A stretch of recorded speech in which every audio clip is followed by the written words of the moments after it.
selamat sore teman-teman SLC. Shalom untuk setiap kita. Shalom. Kurang keras. Shalom. Oke, teman-teman yang kursinya di duduk bagian belakang mungkin boleh maju sedikit nggak? Maju satu kursi di depan kalian. Maju satu aja. Jadi Maria maju satu, Keket maju satu. Anugrah maju satu, Novi semuanya maju satu, kecuali Gerald. Dia sudah mengambil posisi yang terbaik. Oke, nah teman-teman hari ini kita bersyukur banget gitu Tuhan masih berikan kita kesehatan, kesempatan untuk mengikuti ibadah di sore ini. Itu semua karena kebaikan Tuhan. Nah teman-teman mari kita siapkan hati dan pikiran kita. Saya undang teman-teman semua untuk bangkit berdiri.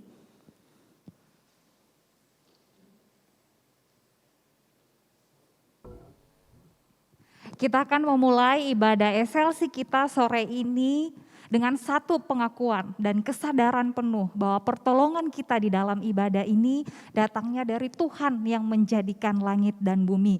Kiranya turun atas kita sekalian damai sejahtera dan kasih karunia Tuhan selama ibadah ini. Mari teman-teman kita berdoa. Bapa di sorga, sekali lagi kami datang kepadamu Tuhan, kami begitu mengucap syukur karena kebaikan Tuhan di dalam kehidupan kami. Kami mengucap syukur untuk kesehatan yang masih Tuhan berikan kepada setiap kami. Dan kami mengucap syukur karena Tuhan sekali lagi berkenan memanggil kami untuk bersekutu bersama dengan Tuhan pada sore hari ini. Tuhan, kami mau menyerahkan ibadah SLC sore ini ke dalam tangan-Mu. Kiranya Roh Kudus-Mu bekerja kepada setiap kami. Biarlah kami bisa menikmati setiap puji-pujian, bahkan firman Tuhan yang akan disampaikan, biarlah juga bisa mengubahkan setiap hidup kami dan semakin membuat kami mengenal kehendak-Mu Tuhan. Terima kasih Bapa di sorga. Ini doa kami serahkan ibadah kami sore ini hanya ke dalam tangan-Mu. Dalam nama Tuhan Yesus kami berdoa. Amin.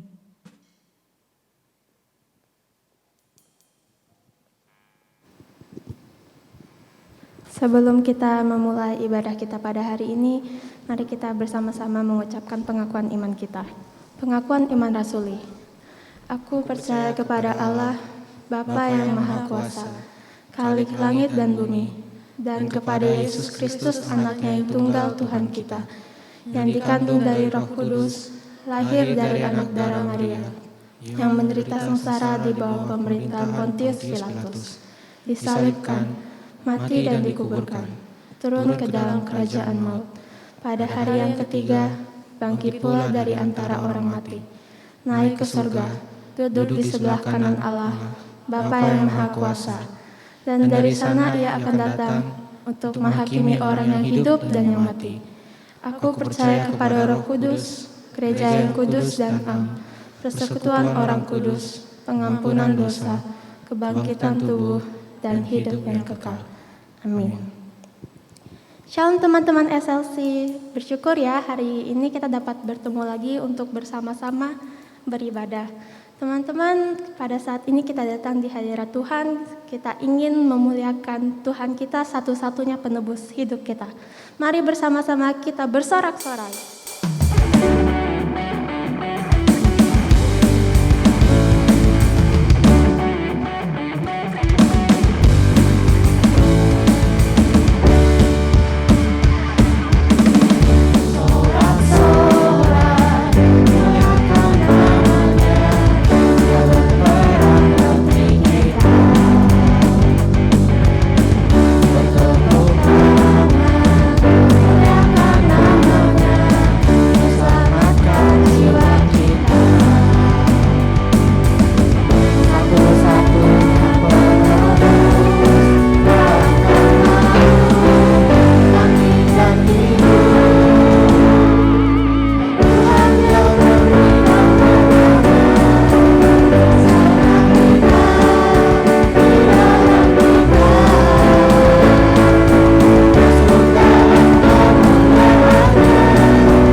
Tuhan kita yang tiada taranya, Yesus mulia.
Dipersilakan untuk duduk kembali. Teman-teman, sebentar lagi kita akan mendengarkan firman Tuhan. Kita ingin menyerahkan hati kita untuk mendengarkan firman Tuhan. Mari bersama-sama kita naikkan pujian Bejanamu.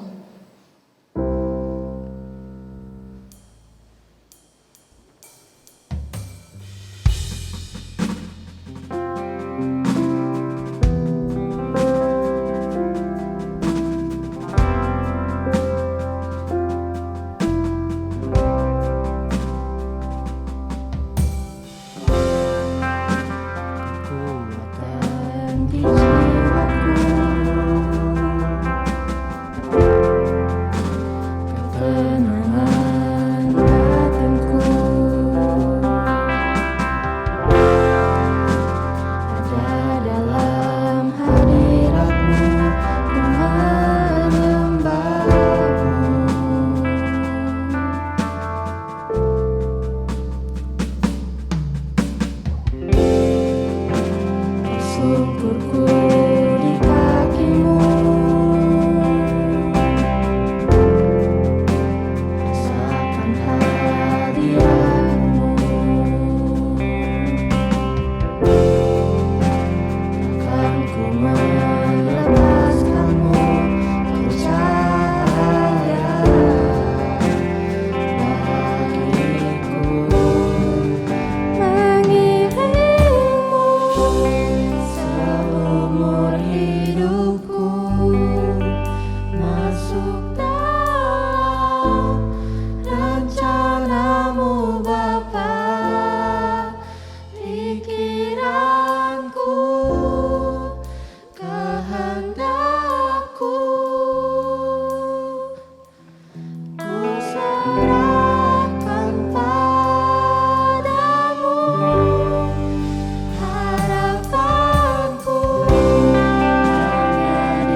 Sungguh sore hari ini menjadi kerinduan kami Tuhan. Kami boleh seperti dan menjadi bejana yang siap Engkau isi, yang siap Engkau penuhi dengan kebenaran firman-Mu. Kiranya Engkau memakai setiap kami hari lepas hari dan memproses setiap kami Tuhan. Untuk menjadi pribadi-pribadi yang semakin berkenan di hadapan Tuhan, yang boleh membawa damai di tengah-tengah di mana Tuhan tempatkan kami. Berdamai pada diri sendiri, berdamai dengan orang lain, dan berdamai dengan Tuhan. Terima kasih untuk kesempatan sore hari ini kami akan kembali belajar kebenaran firman-Mu. Berkati setiap kami dan pimpin setiap kami Tuhan. Sucikan dan kuduskan setiap kami, layakkan setiap kami. Terima kasih Tuhan Yesus. Di dalam nama-Mu kami berdoa dan kami memohon. Amin. Selamat sore teman-teman SLC yang dikasihi Tuhan. Shalom. Ya, demikian juga buat teman-teman yang ada di rumah yang mungkin mengikuti secara Zoom ya. Sore hari ini kita akan masih lanjut di tema besar kita menjadi pembawa damai. Dan hari ini kita akan belajar making peace ya. Di dalam Matius 5 ayat 21 sampai dengan ayatnya yang ke-24. Oke, teman-teman, kita akan baca bersama-sama di dalam Injil Matius pasal yang kelima ayat 21 sampai dengan ayatnya yang ke-24. Saya sudah buat di dalam slide, tapi teman-teman buka boleh handphone. Yang di Alkitab kalian masing-masing boleh ya. Kita akan baca bersama. Kamu telah mendengar yang difirmankan kepada nenek moyang kita, jangan membunuh. Siapa yang membunuh harus dihukum. Tetapi aku berkata kepada kamu, setiap orang yang marah terhadap saudaranya harus dihukum. Siapa yang berkata kepada saudaranya kafir harus dihadapkan ke mahkamah agama. Dan siapa yang berkata jahil harus diserahkan ke dalam neraka yang menyala-nyala. Sebab itu jika engkau mempersembahkan persembahanmu di atas mezbah dan engkau teringat akan sesuatu yang ada di dalam hati saudaramu terhadap engkau, tinggalkanlah persembahanmu di depan mezbah itu dan pergilah berdamai dahulu dengan saudaramu itu, lalu kembali untuk mempersembahkan persembahanmu itu. Wah, satu ajaran yang sangat luar biasa yang Tuhan Yesus berikan kepada setiap kita. Teman-teman SLC yang dikasihi Tuhan, apakah ada di antara kita yang saat ini sedang dalam situasi hati yang tidak enak dengan teman-teman atau dengan keluarga, saudara ada? Siapa yang hari ini, cia-cia. Oke, terima kasih Tuhan Yesus menolong kamu, Tuhan Yesus mengampuni kamu, karena setiap dosa yang kita akui, Tuhan mengampuni.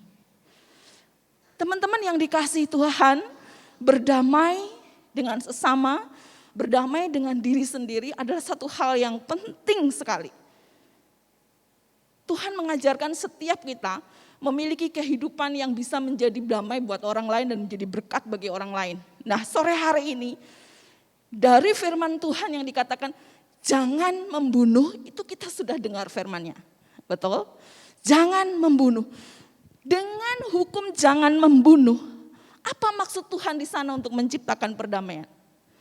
Teman-teman yang dikasihi Tuhan, ada satu hal yang lebih dalam dari sekedar membunuh sebetulnya. Sehingga di dalam ajaran Tuhan pada kesempatan sore hari ini kita akan lihat bersama-sama apa maksudnya yang Tuhan mau untuk kita kerjakan sehingga kita bisa membawa perdamaian terhadap orang lain. Ini kisah 7 tahun yang lalu, mungkin kalian masih ada di SD kali ya. Peristiwa ini pada waktu itu sangat viral. Ketika sepasang kekasih membunuh mantan kekasihnya gitu ya. Nah ini ada seorang anak gadis yang bernama Ade Sarah. Dulu Ade Sarah ini pacarnya Hafiz gitu ya ceritanya. Kemudian putus, Hafiznya punya pacar. Nah, dalam perjalanan mereka, apa yang membuat akhirnya peristiwa itu viral, pembunuhan itu begitu menghebohkan? Pada waktu itu ditemukan jenazah daripada Ade Sarah di tepi jalan tol setelah 3 hari kurang lebih hilang. Begitu ya. Jadi usut punya usut, rupanya si Ade Sarah dipanggil oleh Hafiz mantan pacarnya dulu. Di mana pada waktu itu Hafiz sudah punya pacar, pacarnya cemburu gitu ya.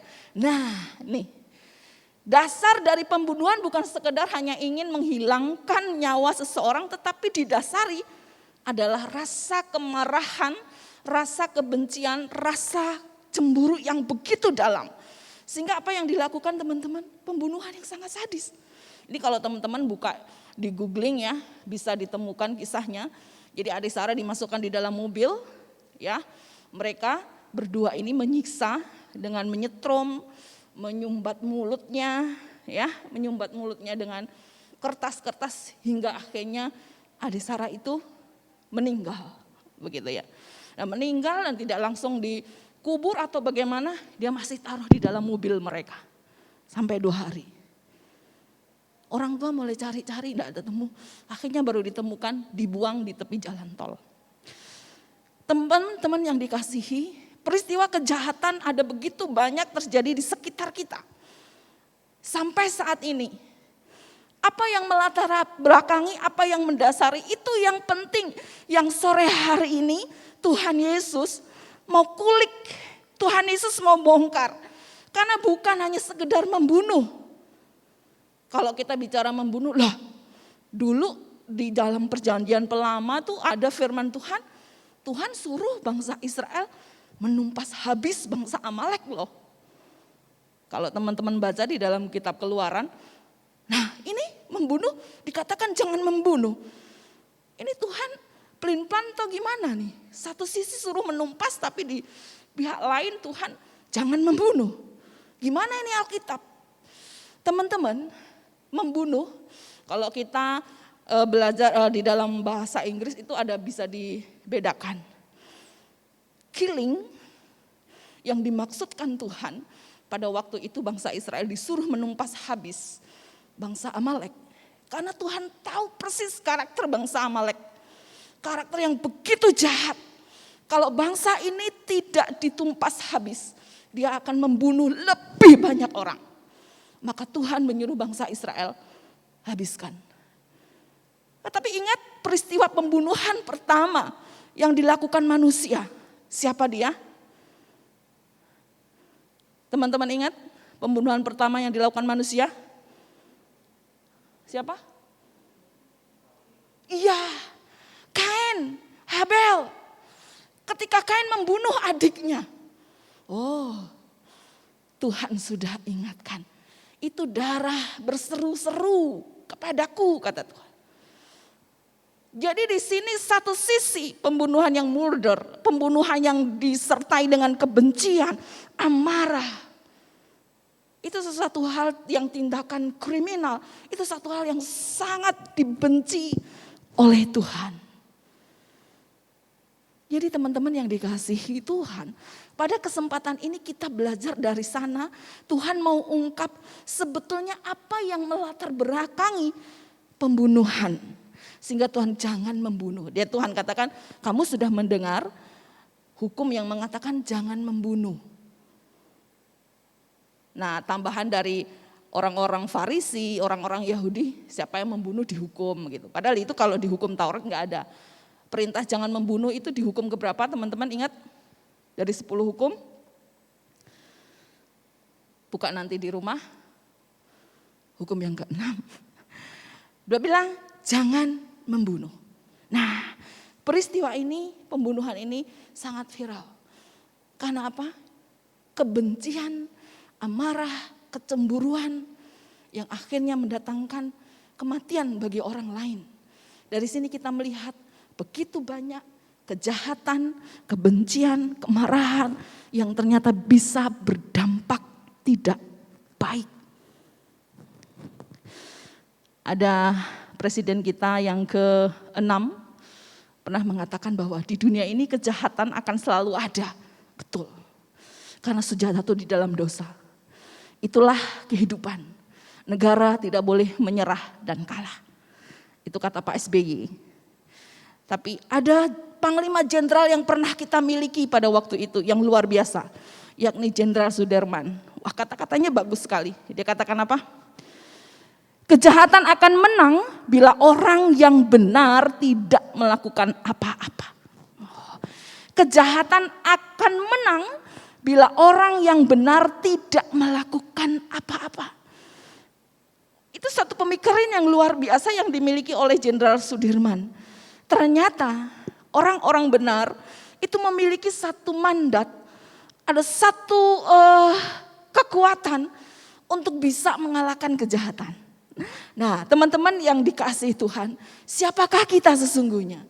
Dan Tuhan berharap, dan Tuhan mengharapkan dalam kehidupan kita, kita juga bisa melakukan sesuatu sehingga kehidupan dunia ini, kehidupan lingkungan kita menjadi damai. Relasi kita dengan orang lain juga menjadi baik, menjadi damai. Ketika kita berperan aktif dengan baik. Saat ini menjadi pertanyaan bagi setiap kita. Apa yang menggerakkan hidup kita saat ini? Kasih ataukah kebencian? Coba pikir. Sepanjang hidup saya ini ada kemarahan yang tersembunyi enggak? Dan itu mempengaruhi hidup saya. Baik secara sadar atau tidak, kelihatan atau tidak, itu sesungguhnya sangat mempengaruhi saya. Kebencian, kemarahan. Teman-teman boleh berpikir dengan baik. Apa yang menggerakkan hidupmu saat ini, mendominasi hidup kita saat ini. Karena ketika itu adalah sebuah kebencian, kemarahan, pasti hal-hal yang ujungnya destruktif, hal-hal yang ujungnya merusak, itu yang akan kita dapatkan. Tapi ketika kita memiliki cinta kasih yang luar biasa, yang dari Tuhan, itu akan senantiasa membangun. Nah, teman-teman yang dikasihi Tuhan, kalau kita baca di dalam Injil Matius pasal yang kelima, ada ajaran Tuhan yang sangat-sangat penting sekali. Itu menjadi sebuah resolusi mental yang pernah didengungkan Presiden kita Jokowi, resolusi mental. Ucapan-ucapan bahagia yang Tuhan Yesus sampaikan, kalau kita baca bagian ini kan masih di dalam pasal 5 ya. Jadi belajar baca Alkitab, coba lihat yang sebelum-sebelumnya supaya lihat kaitannya apa gitu ya. Jadi pada pasal yang kelima itu ada ucapan-ucapan bahagia yang Tuhan Yesus sampaikan. Itu suatu ucapan yang mengandung nilai-nilai moral, nilai-nilai mental yang sangat tinggi. Dan itu bisa merubah sikap hidup seseorang. Karena itu akan merubah pola pikir. Tuhan sadar sekali. Karena sesuatu yang dari dalam itu akan mempengaruhi yang akan keluar. Apa yang ada di dalam pikiran kita, apa yang ada di hati kita, itu akan mempengaruhi apa yang akan kita kerjakan. Jadi ucapan-ucapan bahagia itu menjadi satu ajaran nilai-nilai yang luar biasa. Yang bisa merubah pola pikir mindset. Berbahagialah orang yang miskin hatinya di hadapan Allah. Apa orang miskin di hadapan Allah? Adalah orang yang belajar untuk terus merendahkan hati. Gak pongah, gak sombong. Nah, kalau itu konsep nanam, tancap di pikiran kita, kita akan muncul menjadi pribadi yang tidak sombong. Berbahagialah orang yang murah hatinya. Wah, itu sesuatu yang dari dalam yang Tuhan terus bikin. Jadi teman-teman yang dikasihi Tuhan, untuk kita bisa melakukan, membawa damai buat orang lain, hal yang terutama yang harus kita kerjakan adalah di dalam hati kita lebih dulu. Kerjakan sesuatu di dalam diri kita lebih dulu. Nah, itu ucapan-ucapan bahagia. Kemudian di bagian berikutnya, kalau teman-teman baca di pasal yang kelima itu, Tuhan ingatkan siapa kita. Kalau Jenderal Sudirman katakan, Kejahatan itu akan menang kalau orang yang benar tidak berbuat apa-apa. Nah, Tuhan ingatkan siapa kita? Kamu adalah garam dan terang dunia. Garam tidak akan berfungsi lagi kalau sudah tawar, selain dibuang dan diinjak orang, kata Tuhan. Nah, kalau kita adalah terang, kota yang di atas bukit itu tidak akan tersembunyi buat kita. Dan orang biasanya tidak akan meletakkan lampu kaki Dian itu di bawah gantang. Tapi di atas kaki Dian. Supaya menerangi ruangan itu. Artinya apa? Setiap kita dipanggil oleh Tuhan berperan untuk melakukan sesuatu. Karena kita adalah garam dan terang dunia. Kita mulai dari diri kita sendiri. Sesuatu yang dari dalam dulu untuk kita melakukan keluar bagi orang lain. Teman-teman yang dikasihi Tuhan, bagian yang berikutnya di pasal yang kelima ini yang kita baca adalah sikap terhadap hukum Taurat. Pada waktu itu Tuhan menjumpai orang-orang Yahudi yang mempercayai kitab Taurat. Mereka lebih takut kepada tradisi dan pengembangan hukum Taurat yang mereka ciptakan daripada memiliki kehidupan kasih yang murni, kehidupan kasih yang tulus. Dan Tuhan mengkritik itu, Tuhan mengkoreksi itu. Ada sesuatu yang seharusnya kamu kerjakan lebih penting daripada sekedar ritual-ritual yang rutin kamu kerjakan di bait Allah. Yakni apa? Mengasihi sesamamu, mengasihi saudaramu, mengasihi orang tuamu. Dan itu mereka tinggalkan. Orang-orang Yahudi merasa bahwa ibadah di bait suci itu lebih penting, apalagi mempersembahkan korban buat Tuhan, itu yang paling utama. Dia kerjakan itu. Tetapi di rumah dia tengkar sama saudaranya. Di rumah terjadi perselisihan, percekcokan dengan saudara-saudaranya sendiri. Nah, itu yang terjadi di antara mereka. Dan di situ Tuhan Yesus mau ungkapkan dan mau ulik untuk setiap kita menyadari. Maka Tuhan bilang tentang ayat yang ke-22 dikatakan, kamu pernah mendengar bukan jangan membunuh? Nah, tapi bagi Tuhan bukan hanya sekedar jangan membunuh. Marah pun Tuhan bilang itu salah. Nah nih, sorry Miss. Tetapi aku berkata kepadamu, setiap orang yang marah terhadap saudaranya harus dihukum. Siapa yang berkata kepada saudaranya kafir, nih, harus dihadapkan ke mahkamah agama. Dan siapa yang berkata jahil, harus diserahkan ke neraka yang menyala-nyala apinya.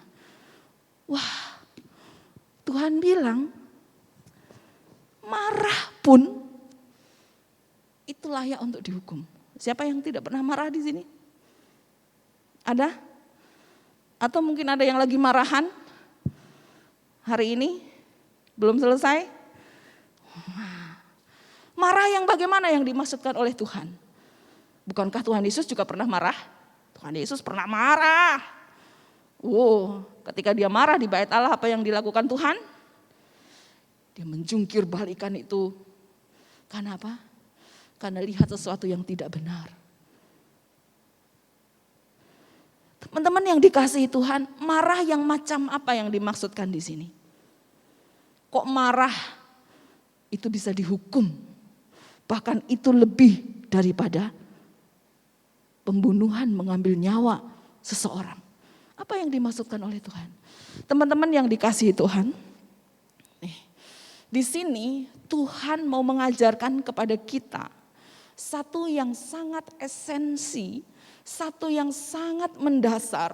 Sesungguhnya seperti tadi misalnya bilang, pembunuhan itu terjadi karena ada di dalam hatinya itu sebuah kebencian, kemarahan yang luar biasa. Jadi sesungguhnya kalau kita memiliki kemarahan yang begitu luar biasa kepada orang lain, itu sama saja kita sudah membunuh dia.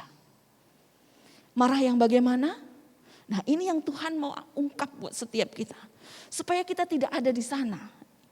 Nih contohnya marah yang apa? Dikatakan, kalau kamu mengatakan saudaramu kafir. Wah sering kali ya kita dengar kata-kata kafir, kafir, kafir. Oh itu Tuhan bilang, wah itu harus dihukum, harus dihukum ya. Bukan orang yang kafir, yang dianggap kafir itu yang dihukum. Tapi yang ngomong kafir, kafir gitu ya. Kalau kamu mengatakan kepada saudaramu kafir, kafir itu apa sih? Ada paham kafir itu kalau orang itu tidak seagama dengan kita, dia kafir. Tapi apa yang dimaksudkan dengan kafir di sini? Ini adalah bahasa Aram, bahasa Aramik yang kalau kita jumpai di sana itu raka. Artinya apa? Tidak punya guna apapun. Jadi teman-teman, ketika kita marah dengan orang lain, ada kebencian kepada orang lain sampai katakan, kamu nih ya, gak ada gunanya sedikit pun. Gak pantas kamu tuh. Wah, hati-hati. Kalau sampai kita tidak pernah menganggap orang lain di dalam hidup kita, karena saking marah kita, merendahkan orang lain sedemikian rupa, mau teguran pun enggak mau papasan pun enggak mau, jangan sampai lah ketemu sama dia, bawa sial lah. Hati-hati. Itu kemarahan yang merendahkan, itu namanya dia sedang apa? Mengkafirkan orang. Tuhan bilang kalau sampai kita melakukan sikap yang seperti itu kepada orang lain, itu sesungguhnya kita sudah melakukan pembunuhan. Kita merendahkan orang lain. Dan dikatakan juga ketika kita mengatakan kepada saudara kita, jahil. Wah, kita seringkali mengartikan jahil itu apa? Kamu jahil banget sih, gitu kayaknya ringan ya. Kayaknya ringan, jahil banget sih. Itu anaknya jahil. Jahil itu kadang kita artikan apa? Suka ganggu, usil gitu ya. Itu pikiran kita. Tapi ternyata di dalam bahasa Yunaninya, mourn, itu bukan seperti itu. Artinya apa? Bodoh. Jadi ketika kita marah dan menganggap orang lain itu tidak ada gunanya apa-apa. Dan menganggap, enggak ada otak nih, goblok. Emang ya otak, apa biasanya? Otak udang kau, apalah gitu ya. Yang banyak sekali itu. Sangat merendahkan orang lain. Hati-hati. Kenapa kemarahan yang demikian itu dianggap Tuhan kemarahan yang serius? Karena itu kemarahan yang merendahkan orang lain. Dan kita tahu Tuhan mengasihi kita orang-orang yang demikian. Teman-teman kita juga adalah sama seperti kita, adalah gambar dan rupa Allah. Jadi ketika kita membodoh-bodohkan orang, ketika kita tidak menganggap seseorang di dalam diri kita, dalam hidup kita, itu kita sudah berarti tidak menghargai gambar dan citra Allah yang sesungguhnya ada di depan kita. Wah, yang mencipta rasanya sakit hati nih. Coba kalau saudara-saudara teman-teman punya karya sesuatu ya, punya sesuatu handmade gitu ya. Aduh udah dikerjain berbulan-bulan jadi gitu ya. Mulai tunjukkan sama teman, aku bikin ini loh. Aduh. Reaksinya, kayak gitu aja. Udah sombong kali. Waduh. Ya. Nah, teman-teman yang dikasihi Tuhan, ketika kita memiliki kemarahan yang luar biasa terhadap orang lain, menganggap orang lain itu di bawah kita, tidak selevel sama kita, enggak sederajat sama kita, lebih bagus saya daripada dia. Sampai kemarahan itu membuat kita tidak mau bergaul sama orang lain. Hati-hati, sesungguhnya bahaya dosa membunuh itu sedang mengintip kita. Ada di sana. Jadi bagi Tuhan, bukan sekedar membunuh dan menghilangkan nyawa.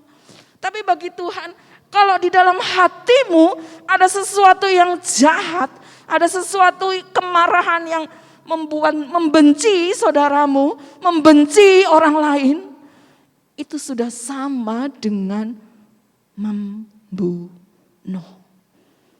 Jadi sesuatu yang dari dalam. Karena mungkin kalau kita tanya, oh saya belum pernah membunuh orang. Oh enggak, saya enggak bunuh. Oh iya enggak bunuh. Tapi kata-kata kita tajam. Kata-kata kita merendahkan. Kata-kata kita tidak pernah menganggap orang lain berarti, berguna. Itu sama dengan kita membunuh. Maka bagi Tuhan pembunuhan itu bukan saja menghilangkan nyawa dari seseorang, tetapi Tuhan lebih menekankan sesuatu yang mendasari itu apa, itu yang perlu dikoreksi, itu yang perlu dilihat. Karena itu tersembunyi bagi orang lain. Orang lain tidak tahu, tetapi Tuhan tahu.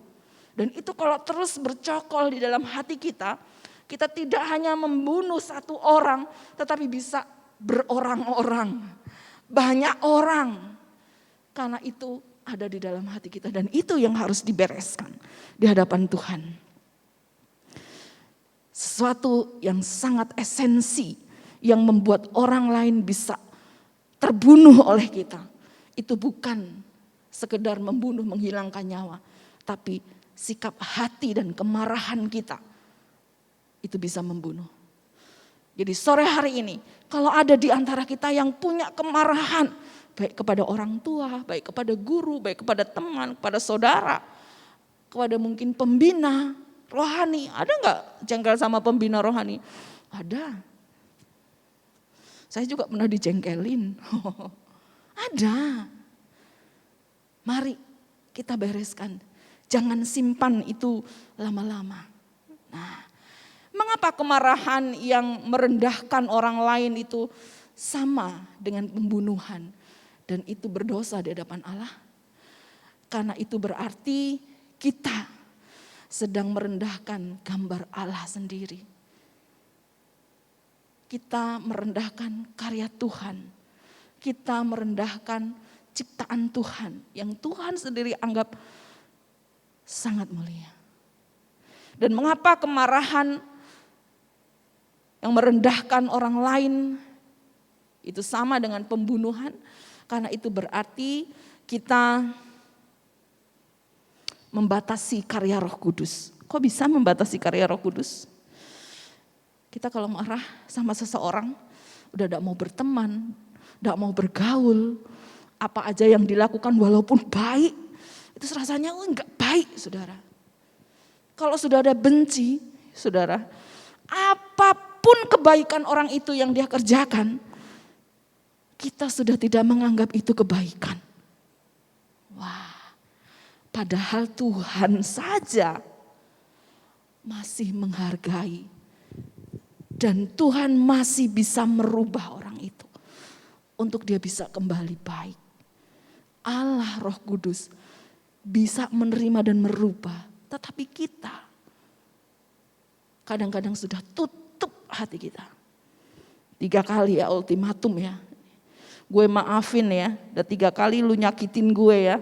Jangan sampai putus kita.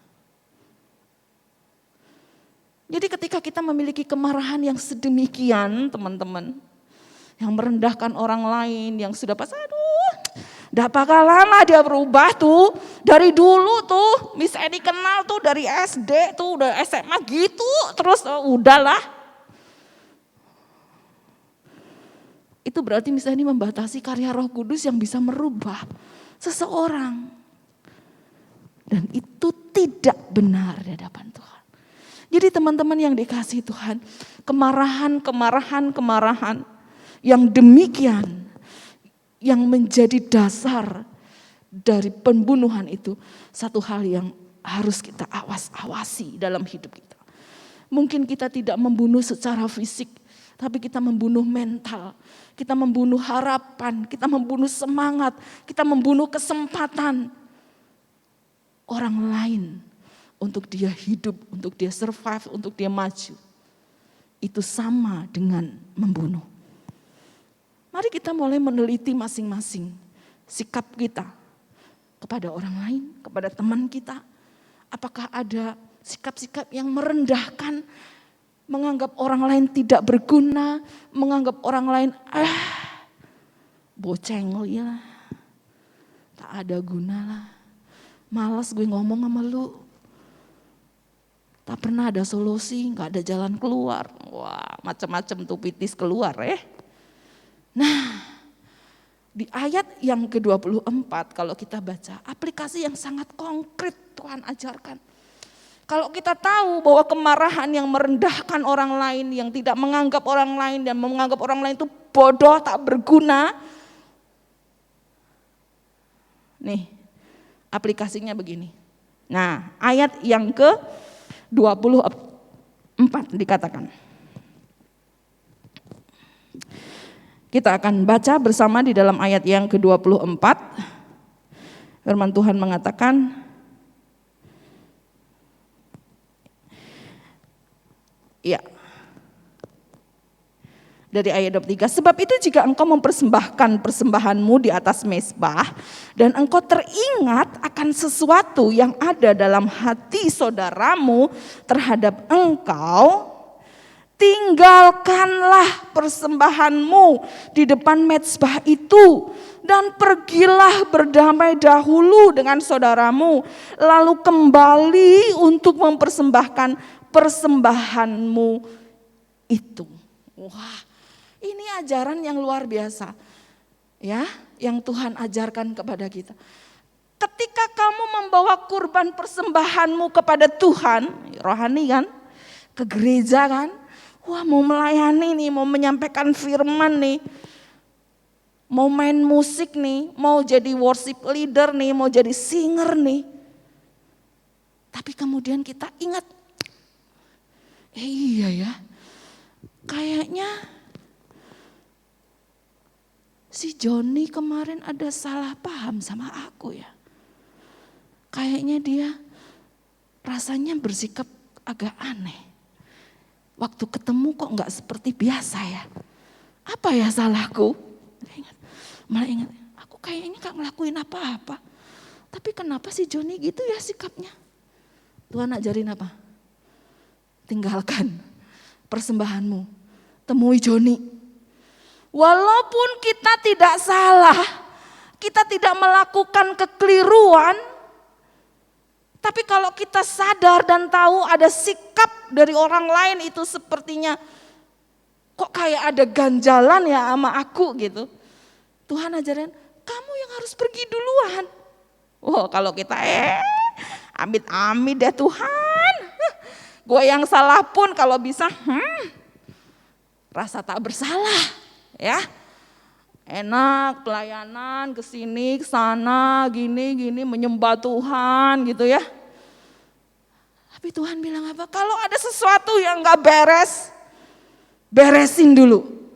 Bukan salahmu pun Tuhan ajarin kamu yang duluan untuk selesaikan. Ini ajaran yang sungguh luar biasa yang Tuhan ajarkan kepada kita. Karena dengan sikap yang demikian, itu kedamaian akan bisa kita ciptakan.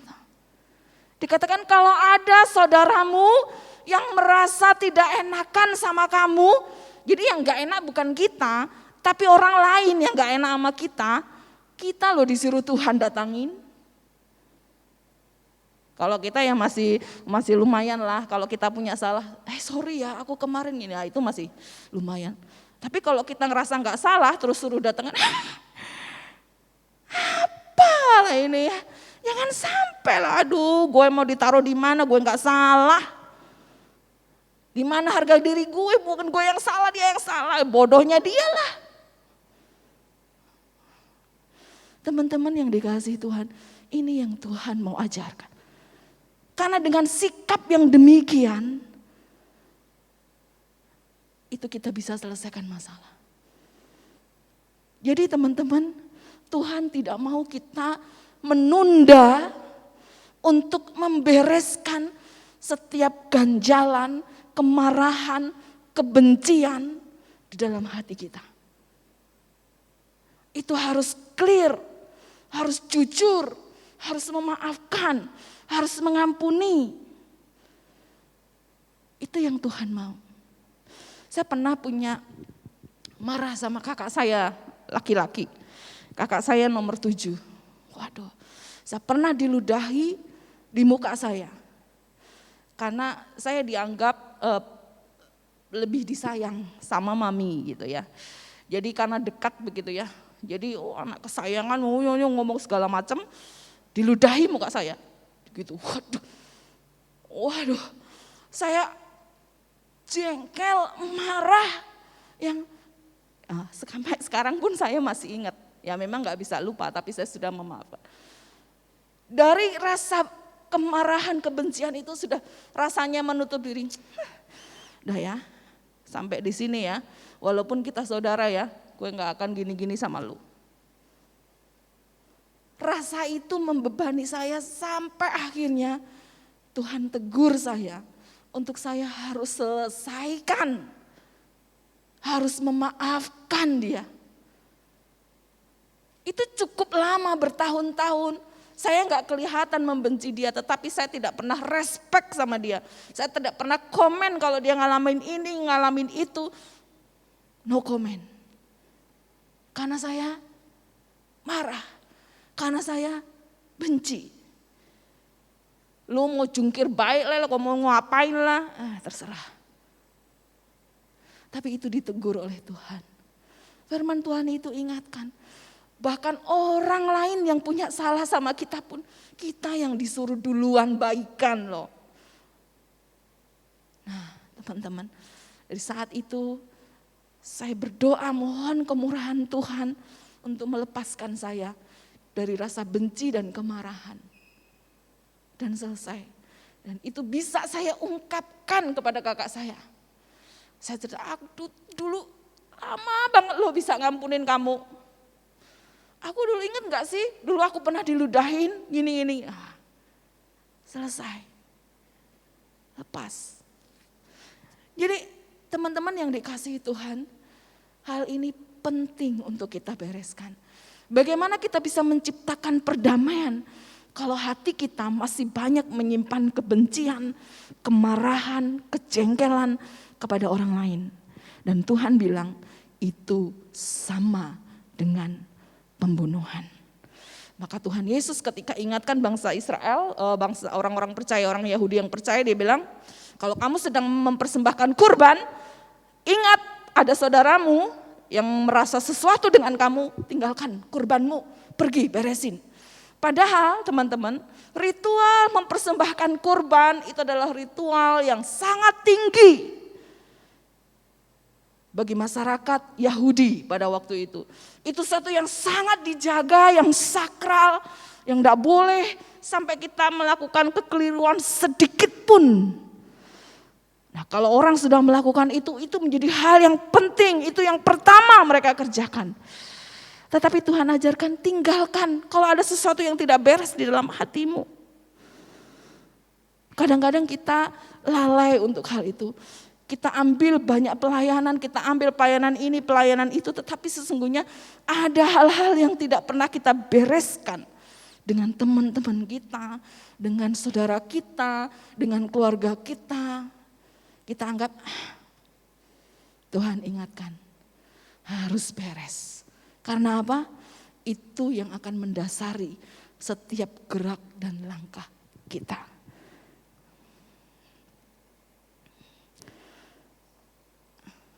Next. Kok. Ya. Maka dari itu teman-teman, hendaklah hati kita janganlah menyimpan kepahitan, kebencian kepada orang lain. Karena itu akan sangat merusak hidup kita. Kita tidak akan bisa jadi pembawa damai ketika hati kita penuh dengan sampah dan kotoran. Dan janganlah membuat orang lain memiliki kepahitan karena kita. Mari kita bersama-sama menjaganya. Bersikap yang baik, jangan menimbulkan syak bagi orang lain. Berdamailah pada diri sendiri dan berdamailah kepada orang lain yang ada di sekitarmu. Slide terakhir, Niko minta tolong. Ya. Terakhir. Ya. Karena sesungguhnya apa? Relasi kita dengan orang lain itu sangat menjadi ukuran bagaimana relasi kita dengan Tuhan. Kita tidak akan bisa mengatakan aku mengasihi Allah kalau kita tidak bisa mengasihi saudara kita yang kelihatan. Allah enggak kelihatan.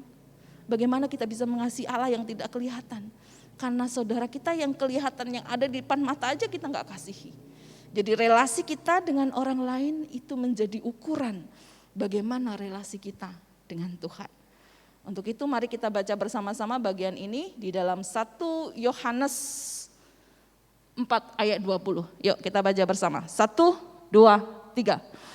Jikalau seorang berkata, aku mengasihi Allah dan ia membenci saudaranya, maka ia adalah pendusta.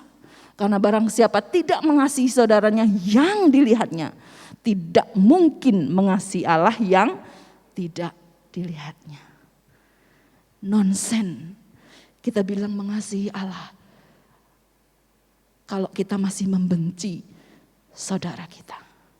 Kiranya firman Tuhan sore hari ini boleh menolong setiap kita untuk kita betul-betul bisa menjadi pembawa damai. Amin. Mari kita berdoa. Terima kasih Tuhan untuk kebenaran firman-Mu pada sore hari ini. Ampuni Tuhan sekiranya Engkau mendapati kemarahan, kejengkelan, kebencian di dalam hati kami yang bercokol begitu lama. Kiranya Engkau Tuhan menolong setiap kami untuk dapat melepaskan itu semua.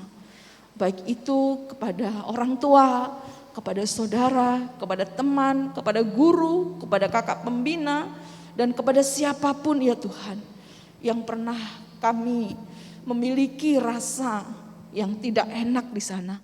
Tuhan ampuni kami. Terima kasih untuk kebenaran firman-Mu yang mengingatkan kami, yang boleh merubah pola pikir hidup kami. Sehingga kami boleh menciptakan kedamaian dan membawa perdamaian.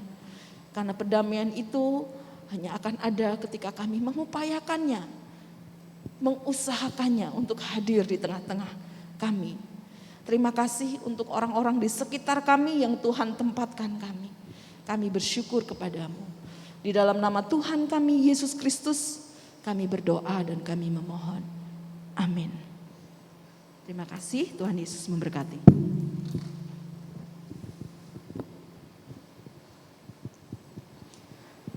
Teman-teman, tibalah saatnya kita untuk mempersembahkan persembahan kita.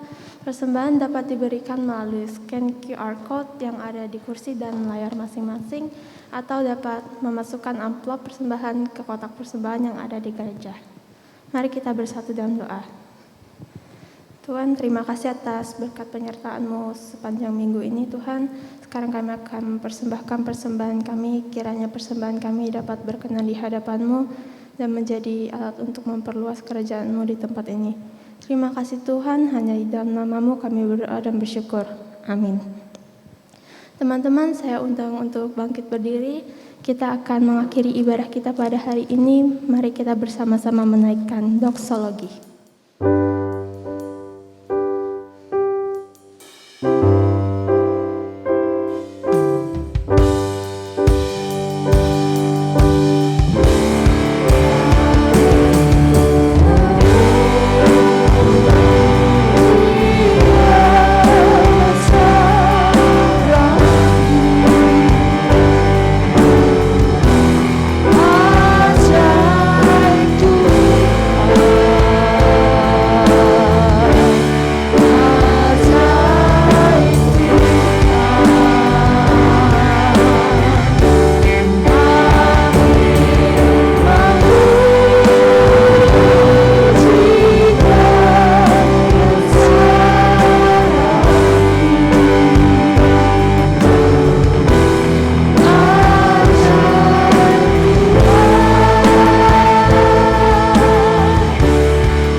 Mari kita berdoa.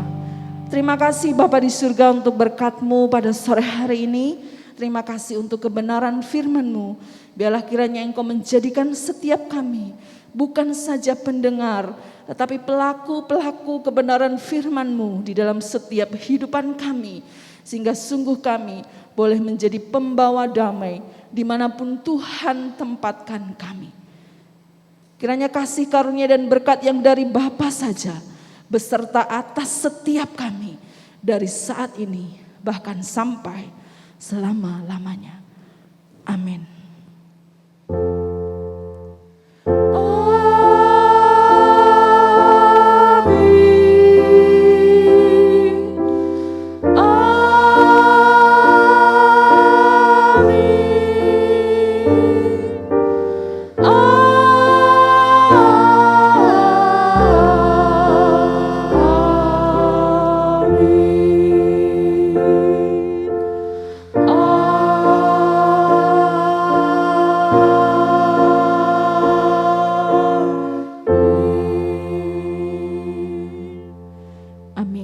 Silakan duduk untuk bersaat teduh.